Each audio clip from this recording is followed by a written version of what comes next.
Assalamu alaikum and welcome back to my channel Coder Vlogs. In this video I will tell you how to implement video player application in Flutter. So first of all, let me describe my output. So in the output you will see the video view in the middle and two buttons. By default, when you run the application, so it load video from asset. Okay, so this video is from the assets. When I load video from the internet, so I will click on this button. First it show a loading progress bar which indicate that video is loading. When the video is loaded, then it will show the video. So this video is from the internet. Okay, now I want to load video from asset, so it will show me a previous video. So this is very simple output, and in this video you will learn how to load video from assets and how to load video from internet, and also you will know how to render or stream video in Flutter application. Okay, so now let's get started in the code.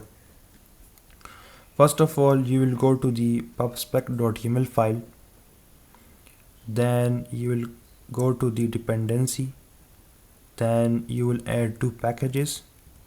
Number one is get package. Get package is for state management and it uses MVC design pattern, that is model view controller, and on this topic I have already shared details.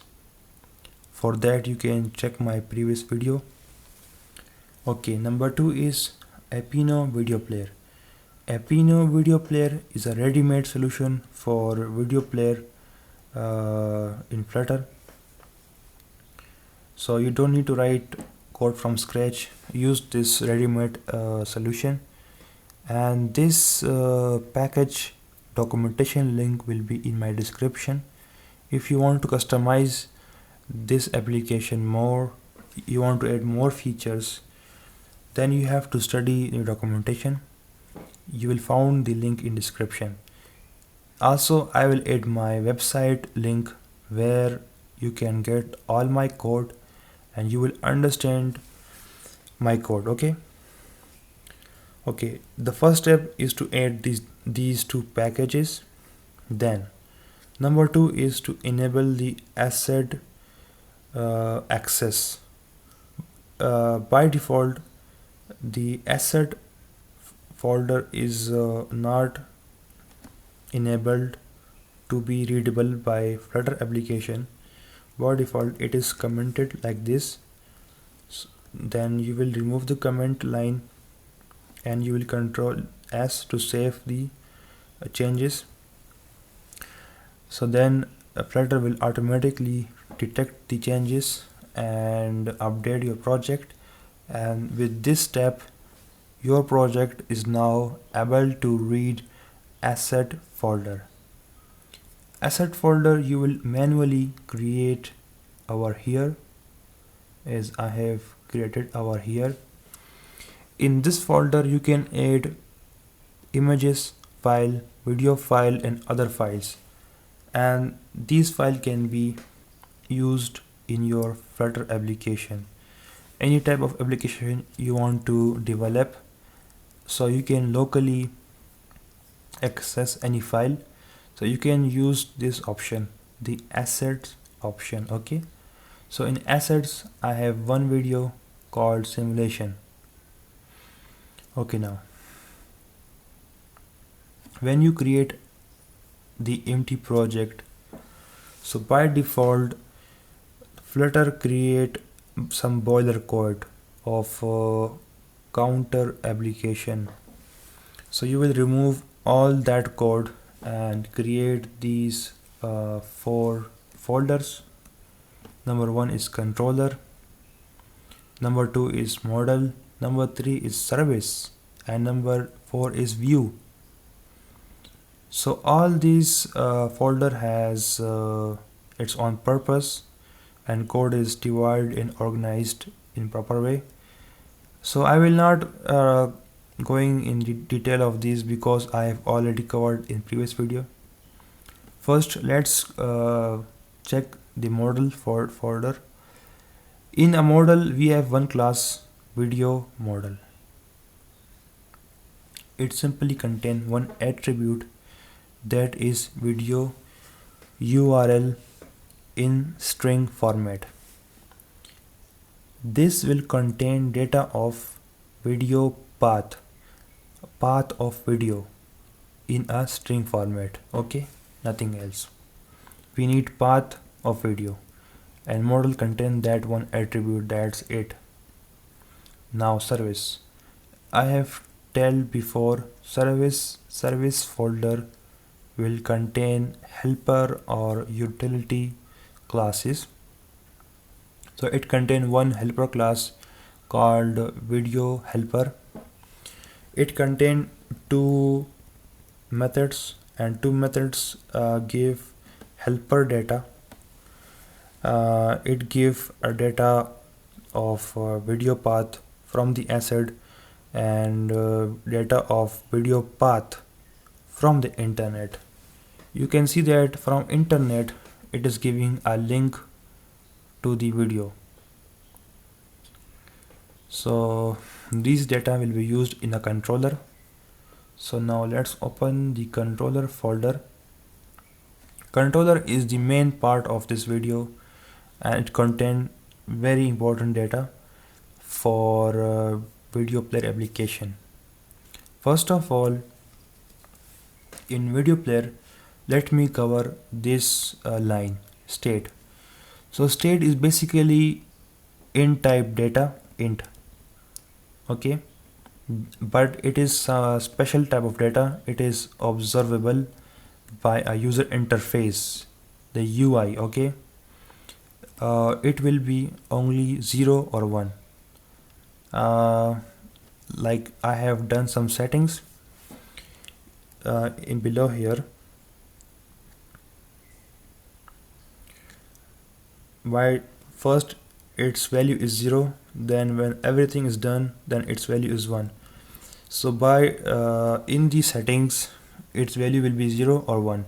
When its value is 0, then in the application it will show loading progress bar. When its value is 1, then it will indicate that a video is ready, and it will show video view. It will show video. So the main purpose of this variable is to trigger to change to combine the UI with our data. When data changes, UI will also be changes. Okay, the main thing in this video controller class is this object. This object is coming from this external package and custom video player controller. It contains all data of video, right? And it is responsible for streaming or rendering video. So it is extremely important. But this object is not initialized. You cannot use it before initialized. When it is initialized, then you can use this object. Okay, video helper just give a data of video path. Okay, now at here I just write a constructor which will accept the context, build context. Build context is coming from you. Every UI, every user interface has its own build context. So this controller class is dependent on the UI. If there is no user interface, this control class will not work because it require context object, build context object, which I will show in a UI code, in a view folder code. Okay, So let me discuss the initialize video view method. So it will initialize this important object. So it accepts two types of parameter. Number one is source and number two is build context. Source, there are two types of source. Number one is asset and number two is internet. So the source is equal to 1 mean a video is coming from asset. When source is equal to 2, then it means that video is coming from a network URL. Okay, so both initialize approach is different. That's why a source int is used as a flag, right? And this is for the internet. When before that I'm using a video player controller, which is also object from this external package, and when it is initialized, then it is used over here in custom video player controller. So in this way, our main object that is custom video player is initialized and ready to use in a view class, in a user interface. When the project is run, so this method will automatically be executed. Okay, so over here I am loading video from assets. That's it. So that's why when you run the application, so it load video from asset because of this line. Now let's talk about a view folder. In a view folder, I have class my app. My app has object of video controller, which will be defined later. So video controller accept context of this user interface. Then I am using OBX. So OBX will look for a state value. When state value is 0, so it will show progress bar, circular progress bar. When its value is 1, then it will show a video. So custom video player is basically a video view, and it accepts custom video player controller, which is this object, this important object, and this is the state variable which I have described. So when it is 0, then it will show loading progress bar, and when it is 1, so it will show a video, right? So OBX will look for the value changes, and below there is two button. Number one is load from asset. So it will when someone click on it, so it will call this method initialize video view, but the source is 1 here. When I'm loading from internet, then the source is 2. So only the difference is 1 and 2, and that's it. In this way, you will create simple video player application in Flutter. And if you want this code, then check the link in description of my website. All our code will be here there, and with some description, so you will understand more. Thank you for watching this video. I will see you in the next video. Bye bye.